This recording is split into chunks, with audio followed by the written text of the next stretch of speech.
Hey all, welcome back. This is a little share. It's actually an extraction from the longer format of the live Q&A recently. And I thought this question and answer might be generally helpful for some people. I'll try to have it kind of defined in the title so that you're only clicking on it if it's something that will be useful to you in your claim or your post-claim activity with the SSA with regard to other Social Security disability, SSI, dependent benefits, or retirement benefits, or anything else that could touch on the Social Security world that we all swim in right now. So I hope it helps, and I will talk to you later. If you ever want to be there live, that would be Wednesday, 1 p.m. Eastern Standard Time. We have the usually about 2 hours Q&A session, so anybody can ask their Social Security questions if they so desire. Okay, I will see you then. Bye, guys. Broke Dance Mom. Got my hearing for 8/25. Yoo-hoo! So that's cool. It's coming up. The judge assigned a 77% approval rating. Please provide best tips to prepare for ALJ hearing. I'm nervous about the vocational expert. Okay, I do have a recent video on questions I go through, and every case is different. So there's going to be different questions depending on your impairments and your functional limitations. But there are some basic set questions sometimes that are asked, and it will depend on your case if they would or would not be asked. There are ones to flesh out positives, and they are also ones to bring out what would be perceived as a negative if it's only looked at in the paper record, some statement in there. Sometimes we'll bring that out at the ALJ hearing and I'll ask about it so that my client can tell the actual realities and all the contextual circumstances that go behind it. Because if they don't, what's going to be in the record for the judge to then absorb is not favorable. You know, it could be an unfavorable little twang to it in terms of what it's going to portray. Even if it's only a little crumb, it's a crumb in negativity towards your case. But I did recently put out the one side of a conversation in a hearing prep with a person with, particularly with physical impairments, not with mental per se, and just the banter that kind of goes back and forth, although you don't hear the other side because obviously confidentiality, but the kind of questions that are asked. Instead of those questions just being in a transcript for you to have to read through, they're actually verbal. So you can look at that. It's like, it's within the last few weeks. If you just go to the channel and scroll through, I suppose. But you got a judge with a nice rating. That's super sweet. I don't have any like that. But it's probably not a bad thing because then we just do the full maximum workout possible in every single case, and then you don't ever have to worry. Doesn't mean you're going to win every case just because a guy has a low rating and you work your butt off, but you give your client the best chance possible. And if you're a client or a claimant, you give yourself the best chance possible. And if nobody else, that is your duty to yourself, right? Phantom Canuck.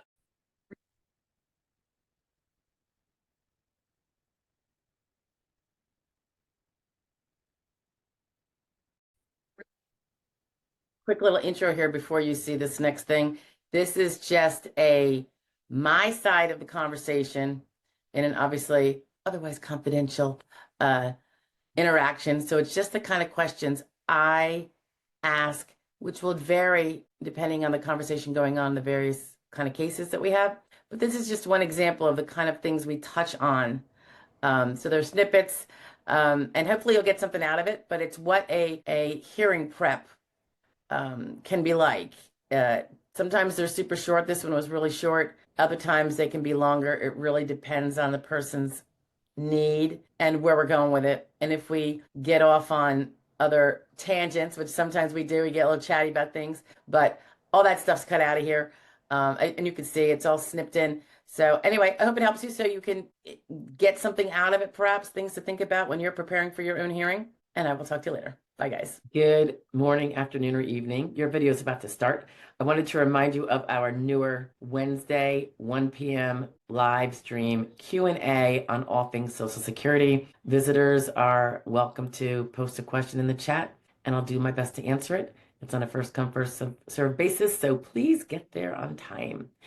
Otherwise, if you care to be a member and get some different kinds of perks, feel free to click the join button below or just click it to learn about them. Anyway, I hope to see you Wednesday. If not, enjoy the video. Yeah. Okay, so I wanted to do a little trial prep with you, hearing prep, I should say. It's not complicated, and we have 2 days. So if you have any like loose strings later or questions, you can always, you know, give me a message or through the portal or call me and we can always go over anything if you feel you need to. Okay. So don't feel like you have to, necessarily know everything you might have a question about. All right. So did you get the email link from the OHO with the link for the MS Teams hearing for Tuesday? Okay, good. Me too. So what I typically do is I call you a half hour before the scheduled hearing time, which I believe is 10:15. So I'll call you around 9:45 on Tuesday just to make sure you're up and about and you've got your device on. Are you doing it through your phone or through a computer or anything else? But when you click on the link and it gets you in, I think you might be able to type your name. Have you been in an MS Teams meeting before? It'll say, we will let the hosts know you're here and they'll let you in when the meeting starts. So it's really simple. And we'll both be in separate waiting rooms, killing time. She's usually pretty punctual, and I'm trying to recall, she might even be a judge who has her assistant call if they're going to be late. But you never can count on anything for sure. They're busy, and they get someone who arrives late, or something goes awry, like tech. Things can take longer. We have to be ready for the time, but don't be surprised if we don't go off at 10:15. Usually if it goes a half hour later, after 30 minutes, I'll call them. But usually a lot of times, whatever judge will let us know. We'll call them. All right. She will also tell us, if some sort of tech goes wrong, we might have to halt the hearing.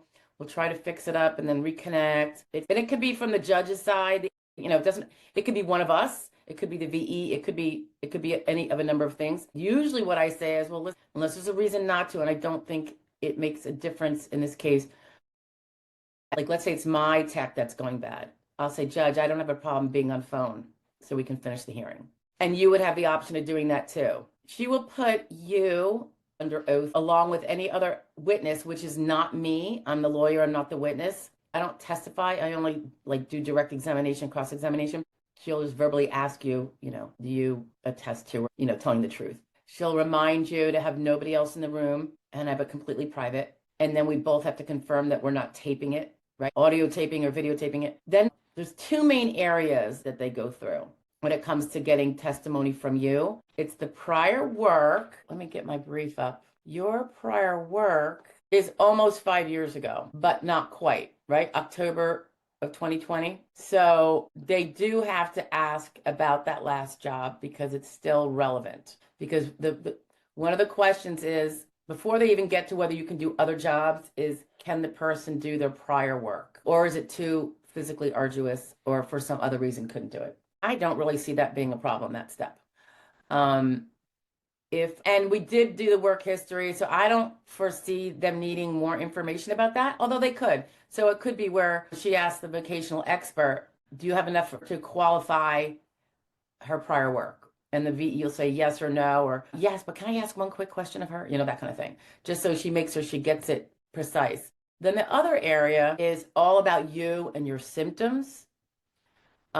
Your limitations in your day-to-day struggles, because you figure all the things that struggle you at home and you haven't worked in almost 5 years that's when you don't even have to work. That's just taking care of your basics, right? Your basic ADLs, activities of daily living. Go through these questions, so don't worry. Be very exemplifying of, the major struggles, just getting your basics done, getting through your days. If you need assistance from family, if sometimes you're just in bed all day or in a recliner all day, but we'll get to those questions in a minute. There was one thing that we'll probably touch on, although I think her assistant cleared it up with me earlier. I had noted that the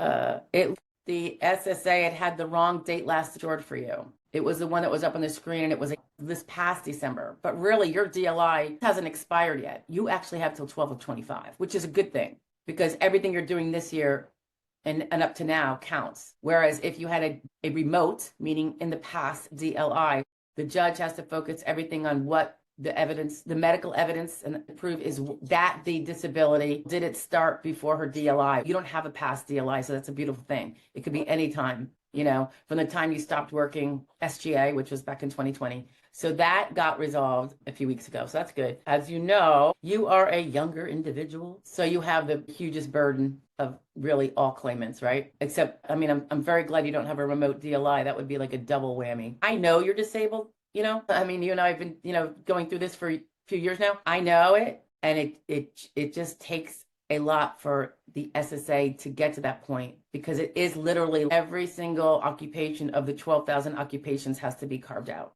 As opposed to if you're over 50 and you can get a bunch of them carved out as a matter of law without, actually proving it. But when you prove certain other things, it kind of wraps a bunch in there, AKA the grids. I'm actually going to bring up a function report, because those are kind of the questions. If you're feeling antsy about it and you want to just look over some things, look over your function report. I can upload it for you if you don't have it on hand. Yeah. No, yep, no problem. I'm just pulling it up now. That's over a year ago now, too. Those are the questions all about ADLs. And we'll go through them, what a judge wants to know about. And then, for everything that you talk about that is substantiated by the medical records, that's really good. And you have a lot of medical records.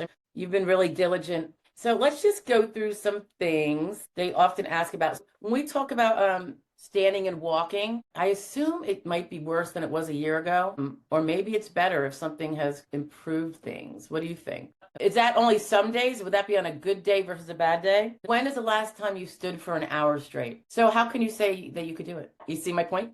Let's think about, because we don't want to overstate it, because it will be taken as, it's certainly not going to be taken as less than what you say. So if you say something that's higher than what you can do, because you're guessing, the judge is not going to say, well, I just think she can only do it for 2 minutes. She's going to take your word for it. Whereas the flip side, if you said I can only do it for 2 minutes, they might think you're exaggerating. Do you know what I mean? So let's think back. Have you gone to the store lately? Do you go to the store at all? A rider cart, okay? Would it be that you're standing for any length of time?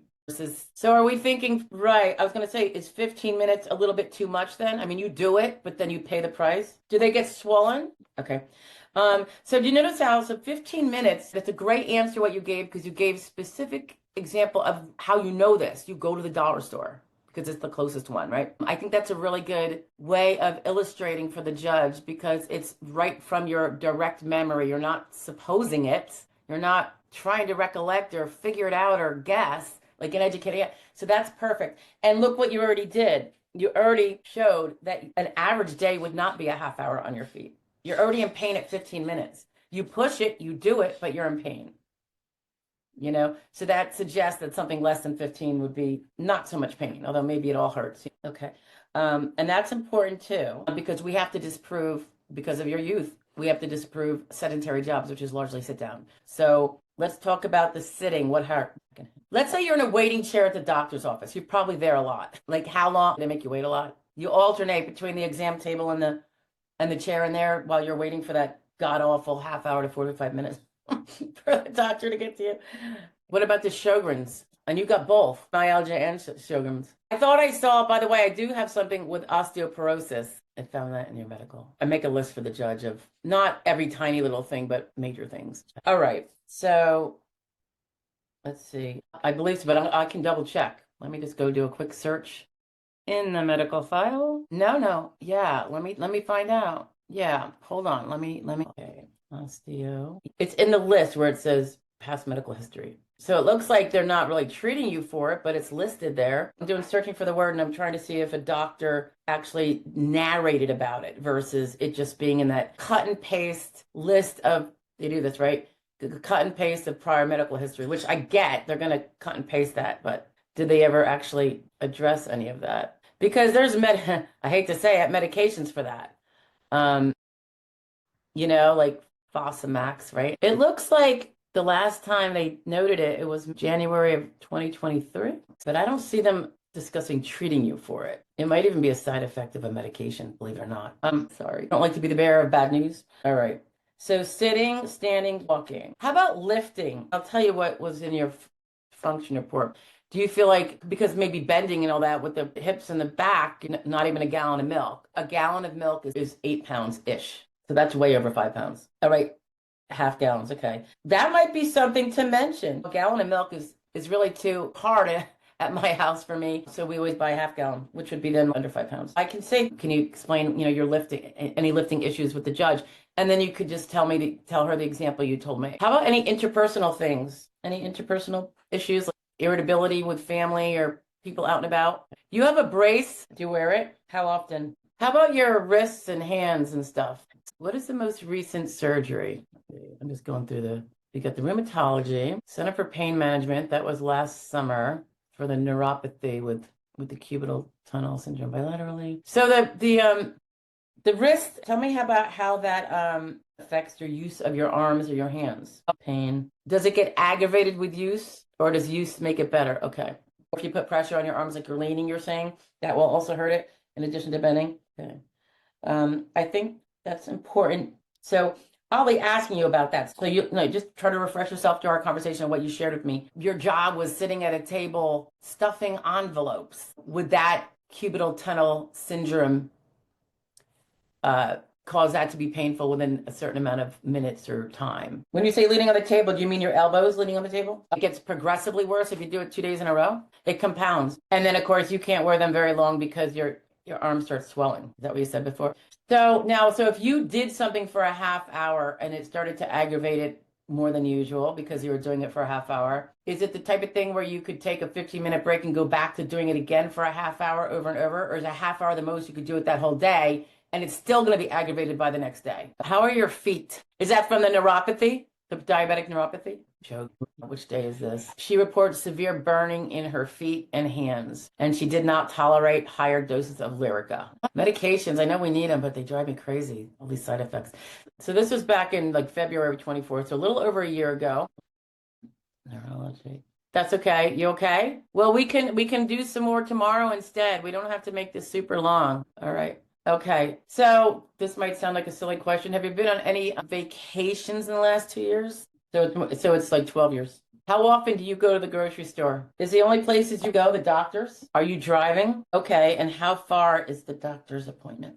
And is that a very rough 30 minutes to drive? Okay. Back to the function report. How's the dizziness? Oh, so that's considered less. So what made it get better? Do we know? But thank God for small blessings, right? The migraines. How often are they where they put you into bed where you are actually non-functional? 3 a month? Okay. So a little less than once a week. Okay. And how long do they last? 6 hours? Is that 24 hours or 12 hours? Can you think of anything that would be good to share? Yeah, and medically and symptoms and stuff. Not so much personal things, because it's gotta always kind of be a way we can relate it to work. So like the standing, the sitting, those are all things that we have to do at work, right? How about the digestion stuff? I know that was pretty bad. How often is that? How often is the diarrhea so bad you're going 6 to 12 times a day? Like how often does that episode hit? 6 to 12. So each time you go, is it an extended period though? It's not like a 3-minute potty trip. Is it longer because of is it spasms in your back? We're definitely going to bring that up just so you're prepared, because the amount of time spent in the bathroom, like, I know people don't like to talk about it, but that's time when we relate it to work. That is time you would be needing a break, right? So we definitely want to discuss that. And that, I think you were saying now it's up to 6 hours, 6 times a day, but it's like a half hour to 45 minutes each. That's a long time when you add it all up. I'm so sorry that you're going through this. This is not fair. And there's never rhyme or reason, it's just so crazy. Would you say in your regular day, how much time do you spend, like, let's say between 9 and 5, on your feet or sitting upright in a kitchen chair versus a recliner or lying on the couch? I know it's hard. All right, so 10 to 15 minutes, an hour, you can be upright, and then the other 45 minutes you're in a recliner, and where do you go? Did you say you go to a recliner or to get your feet up, or is it to a bed or a couch? Are you still smoking? Now, had you quit before? Okay, and then you just picked it up again. Believe me, I used to smoke. I know how hard it is. When did you go back to it? Okay. Are you like doing a pack a day, or is it mitigated? She may or may not ask about it. In your records, I'm not sure if it's mentioned. Did you tell your doctors you went back to it? And did you say to them, but I'm trying to quit again? All right, good. So every judge is different. Everyone knows how addictive it is. I remember trying to quit many, many times before I succeeded. I was in my 30s when I finally succeeded, but I don't find them when someone is clearly trying to quit. And I think your records kind of show that you are. Yeah. And it might not even come up. And I'm not bringing it up if it doesn't. So that's not something that I would bring up. If she brings it up, I will make sure it's clear. 'Cause I know the records talk about it, that, she's obviously made a lot of efforts to quit and has been largely successful and occasionally falls off the wagon. No judgment here, that's for sure. I was like, I used to smoke. Oh, it's been a long time now, but I had to have like a carton in my car. And when you say privacy, what do you mean by that? Like you don't have a separate room you could go into? You want to go out to the car, is what you're saying. Okay. That you won't be the first time. I've had that before. And it was all for that because there was no quiet time. I think the people had kids or something. And it's funny, I think it was with this, was it with this judge? I forget. Now I could be wrong. I don't know. But we'll bring it up and I'll say just he's in a private area. It's in a vehicle though, because she has a studio apartment with other people in there, and it was the only place you could get guaranteed privacy. And, I don't think it'll be a problem. You can plug in your phone, so it's not going to die on you, right? In the car? I could tell you're in pain right now, just listening to you. Someone else does the cooking for you? You eat, let me just look at your meals thing. Back in the day, like a year plus ago, you said, I no longer prepare meals, but I do heat up leftovers made by others. And you'd said, holding and using a knife is unsafe for me. Being near hot things is no longer safe due to burns. Cannot stand long enough to, I'm just going to take a little note. May or may not bring it up, but just in case I feel like it. Now, I'm just going to let you know, under the handling money back in the function report, it said, I get confused or anxious talking to people on the phone for bill pay or paying online. I've never been a good budgeter or keeping to budget. And then has your ability to handle money changed? Keeping track of bills is a challenge, as is sticking to budget. Sometimes they use that kind of thing to say you need a rep payee. So just be aware, okay? All right. It could be that I learned to only pay bills when I'm not feeling groggy from my meds or an overly, like now I pick and choose better when to do it and I've been fine. Because once you learn your limitations, yeah, okay. Let's see. I'm just scrolling down your function report to see if there's anything we want to pull out here. Your back brace just broke just now? So how long? So walking at this time, you said you could walk about a block or two before needing to rest. Then you had to rest like 10 minutes or so. That sounds about right. What you were saying before about being on your feet 10 to 15 minutes and then it hurts. Okay. For how long can you pay attention? Depends on circumstances and pen level, but generally have a problem with distractibility. Pain can be very distracting for sure. Yeah. Following written instructions, spoken, difficulty remembering spoken instructions if it was said very quickly. And then you can reread it as much as you want, right? Handle stress, you said not well. I'm less patient, more anxious and overwhelmed, short-tempered, which is worse on bad days, higher pain than better days. Tend to shut down and become unable to do anything. I cry more easily than I should, more often on less stress. So stress gets, well, this is a year ago, you would be more prone to getting overwhelmed on even less stress than before. Like you're not handling stress as well as you used to. Do you have any questions right now? You could always ask me later. I could tell you're in pain. Let me just say one thing really fast, if I can squeeze it in here. If not, we could talk again. After you get done testifying is when the vocational expert, the judge starts asking the vocational expert hypothetical questions. There could be one or more, and a hypothetical question is a person the same age, experience, and education as the claimant, that's you. If that person is limited to light work, would that person be able to do their old job, yes or no? Are there any other jobs that person could do if they could do light work? Yes, they could do XYZ. Hypothetical number two. Okay, so assume the same person that, if hypothetical one, same hypothetical person, but let's say the person would be absent from work 2 or more days a month. Would there be any jobs that person could do? And the answer would be no, generally. A vocational expert is going to say no, that would be intolerable to an employer, and therefore no jobs. So she could say you could do sedentary, she could say you could do light. If she goes with no other limitations, like the absenteeism or the big breaks for the bathroom, then a VE will come up with jobs. And if she stops there, of course, I'm going to jump in and add more hypotheticals until we get, so at least there's an option of her finding that there's a hypothetical person that could do no jobs and then match it to you. Can't make her do it. It'll be what she ends up deciding after after the hearing when she's working on the file and stuff. So you generally won't get your answer, generally speaking. There are exceptions, but usually you don't get your answer. So I just always plan to not have the answer by the end. But just so you know, that's how it's going to go. It's going to be probably a series of hypotheticals.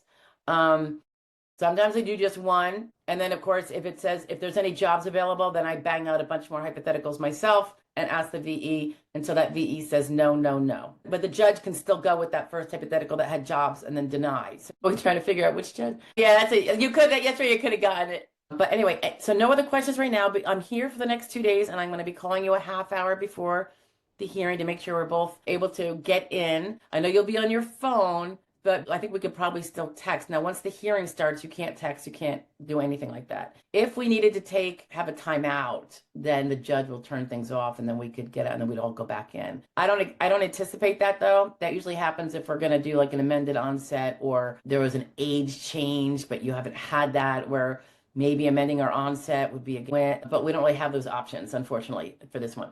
But so I don't anticipate that happening. But so we can't text or communicate, once we start the hearings. Any kind of conversations we'll do beforehand. I just want to make sure your link works and you find yourself. So you could get into the hearing room, be in the waiting room, and then just text me and be like, I'm in the waiting room. And then I'll know that you're good to go. And then they'll pull you in when they pull me in. Okay. But we can talk again. I just wanted to give you a rundown a couple days here. And then if you think of anything in between, or I think of anything in between, we have time to send a message to each other or something. Okay? You bet. And just feel better. If nothing else, I'll see you on Tuesday. Okay, rest up. Thanks, you too. Bye now. Thank you for joining and taking a listen to this video. If you have any questions that relate to this or anything else with regard to Social Security, disability, retirement, SSI, etc., please do feel free to post it in the comments below, even if it's not necessarily related to this video, and I will see them. And if it's something I can do a video on, I will be happy to do that.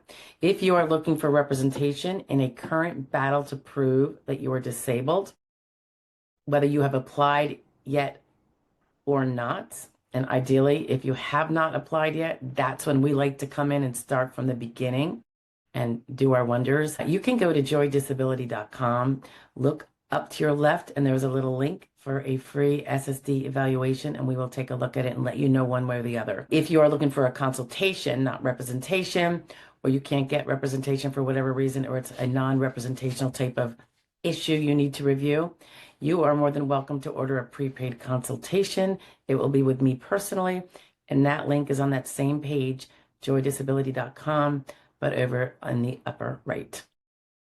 Anyway, thanks for staying tuned, and I hope to see you every day, 9 a.m. with our little video shares or live Q&A if you want to join me live on Wednesdays at 1 p.m. Eastern Standard.